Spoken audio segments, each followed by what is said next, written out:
We will start with the next topic of the first chapter, that is factors affecting drug absorption. In the previous lecture, I have discussed various mechanisms of drug absorption. Now we will discuss about the factors affecting drug absorption. The various factors which can affect absorption are basically classified into three types. That is pharmaceutical factors. Second type is the formulation factors. Third type is the patient related factors. Now under first subheading, that is pharmaceutical factors, there are various factors. For example, drug solubility and dissolution rate, particle size and effective surface area. Third is polymorphism and amorphism, pseudopolymorphism, salt form of the drug, lipophilicity of the drug. These all are pharmaceutical factors which can affect the drug absorption. Second is the formulation factors. For example, disintegration time, manufacturing variables, nature and type of dosage form, and pharmaceutical ingredients which are employed as excipients in the formulation. Third category is the patient related factors, which include age, gastric emptying time, intestinal transit time, gastrointestinal pH, disease states in various patients, pre-systemic metabolism, and gastrointestinal contents. Now we will discuss one by one. First is the pharmaceutical factor. First subheading is pharmaceutical factor, under which first category is drug solubility and dissolution rate. The drug solubility can directly influence the absorption. That is, for hydrophobic drugs, the dissolution is rate limited step. For example, griseofulvin and spironolactone drugs are hydrophobic drugs, are examples of hydrophobic drugs. So their absorption is limited due to poor drug solubility. And example of hydrophilic drugs is neomycin, cromolyn sodium. These drugs can easily cross the intestinal membranes as they have high solubility. So in these hydrophilic drugs, major limitation is permeation. That is, their absorption will be mostly dependent upon the permeation. And in case of hydrophobic drugs, dissolution is the rate limited step. So it is very important that the drug should be highly soluble so that it can easily cross the membrane. Second point is particle size. As we all know that the particle size of a drug particle directly affects its effective surface area. If the smaller particle size, then the greater will be the surface area, and more intimate contact will be there between the solid surface and the aqueous solvent. So dissolution rate will be higher, and if dissolution rate will be higher, then the absorption will be directly higher. Second, particle size reduction has improved absorption of various drugs which were previously poorly soluble drugs, and the major example includes the griseofulvin drug, digoxin drug. Micro size reduction of these drugs led to higher absorption of the drug.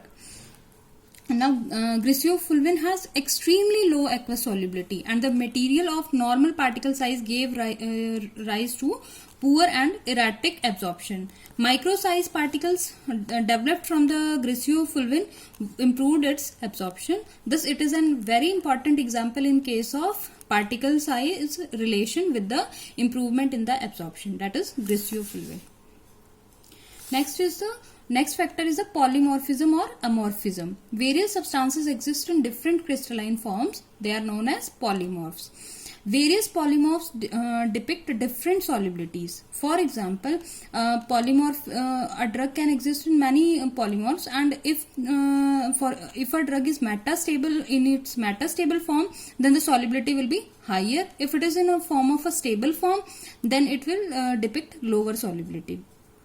And amorphous drug will always depict higher solubility compared to the crystalline drug, as they have because the energy required to transfer a molecule from a crystal lattice is greater than the required for the non-crystalline, that is amorphous form. That is, for example, novobiocin has 10 times more soluble if it is present in the amorphous form, and if it is present in the crystalline form, then the solubility will be always lower. Next, the next subheading is the salt formation. If salt is formed of a drug, That is, for example, this is a drug, and if the drug is present in the form of ionized drug, then if we with the help of an ionic interaction and salt is formed, that salt will always depict higher solubility compared to the ionized drug. It happens because always unionized drugs can easily permeate across the membrane of the any intestinal membrane or any other membrane. There are two important phenomena which improves the solubility of the drug, that permeation of the drug. That is, this unionized drug can easily cross the membrane of the that is, the unionized drug can easily cross the membranes, and the other point is the drug with the higher solubility, the drug with the higher lipophilicity, or the optimum partition coefficient will always cross the membrane. Salts are, so if we form a salt of a drug, then it will always depict a higher solubility of the drug. Next is the drug pKa value and lipophilicity and GIT pH partition hypothesis. This is very important hypothesis. The solubility of a drug always depends upon the pH of the GIT medium. Means the drug, if a drug has to cross across the GIT, then the pKa value will always be important for that drug. pK is the amount of drug that exists in unionized form, and in unionized form is a function of a pK of a drug. Means pK depends upon the unionized form and unionized form of the drug. And for acidic drugs, Henderson-Hasselbalch equation always depicts that for acidic drugs, pH is equal to pKa plus log of ionized drug divided by unionized drug. And for basic drugs, pH is always equal to pKa plus log of unionized form divided by unionized form. These equations always depict how much amount of the ionized form of the drug is present on which side of the membrane. Means if the pH of the medium is changing, then the amount of ionized form present in that medium will always change, and I have already told you that only unionized form of drug can easily cross the membranes, not the ionized form. So on the side of if the ionized form of the drug is present higher on one side, then it will not cross on the other side. If the unionized form of the drug is present on one side of the drug, then it will easily cross the that membrane. So the important function which can affect the permeation or the absorption of the drug is the drug pKa, means the amount of the drug that exists in unionized form and in ionized form. Next factors are formulation related factors. Various formulation related factors, as we have already studied in previous class, that what is disintegration time. Disintegration time is the time which is required to disintegrate the drug. The tablet, or the time in which the tablet disintegrates is very important. If the disintegration time is higher, then obviously the rate of absorption will be slower, and if the disintegration is rapid, then the rapid absorption will be observed.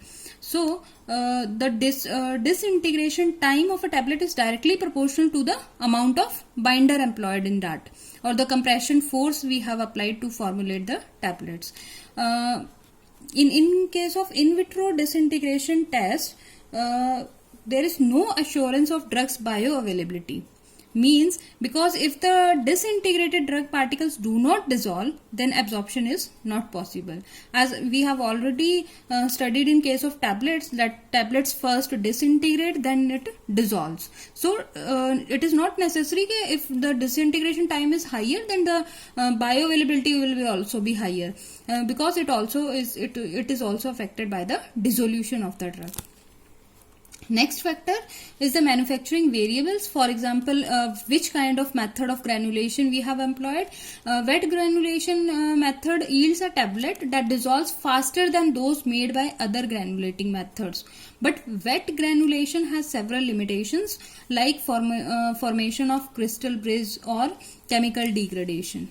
Next is the compression force. As we have already studied, if the higher compression force is used to formulate a tablet, then it will always formulate a tablet with a higher hardness value and reduce its wettability, and hence have a long disintegration time that will directly influence the solubility of the disintegration of the drug, and the higher compression force will always lead to lesser absorption.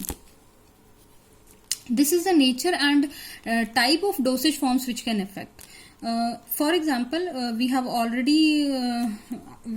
all aware about the various dosage forms like tablets, capsules, powders, suspensions, emulsions and solutions. So this is the order by which the absorption is, for example, tablets have slowest absorption and the solution have fastest absorption. Why solution have fastest absorption? They are already in the solubilized form.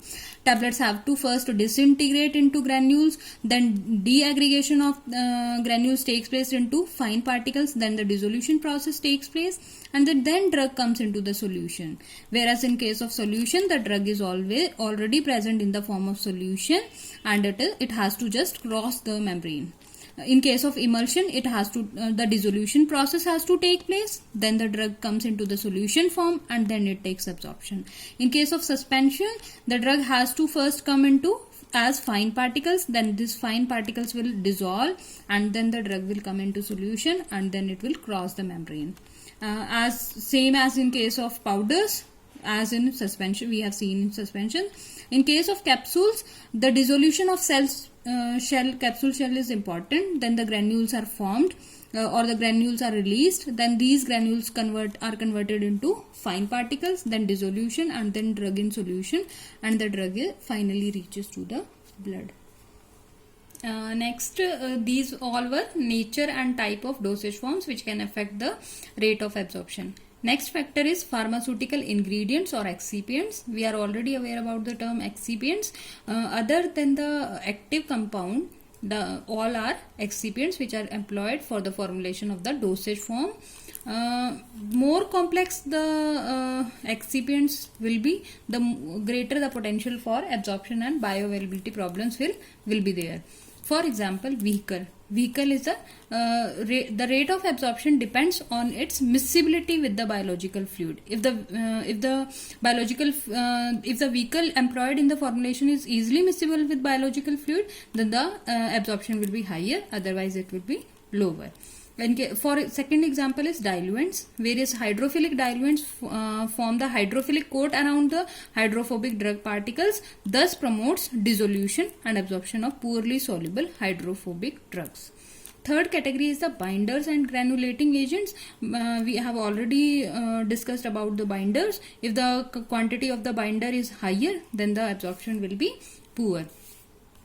The hydrophilic, however, the hydrophilic binders impart hydrophilic properties to granule surface, and better dissolution of the poorly wettable drugs will be there. These all were pharmaceutical ingredients or excipients. I have discussed two types of factors. The third type of factors, that is patient related factors, will be discussed in the next presentation. Okay, thanks.